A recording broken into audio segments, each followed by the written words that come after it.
నాకు తెలుసు ఎండ ఉంది, మీరు 10 గంటలకు వచ్చిండ్రు, అయినా కానీ ఇంత ఎండ ఉన్నా కానీ మీరు పార్టీ మీద ఉన్నటువంటి ప్రేమ, మన నాయకుడు రేవంత్ అన్న మీద ఉన్నటువంటి అభిమానంతో ఇక్కడ ఇంత పెద్ద ఎత్తున వచ్చినందుకు మీ కృతజ్ఞతలు తెలియజేసుకుంటూ ఎక్కువగా మాట్లాడకుండా మీ అందరితో మీ ద్వారా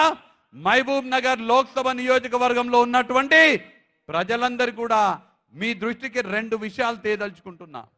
ఇవాళ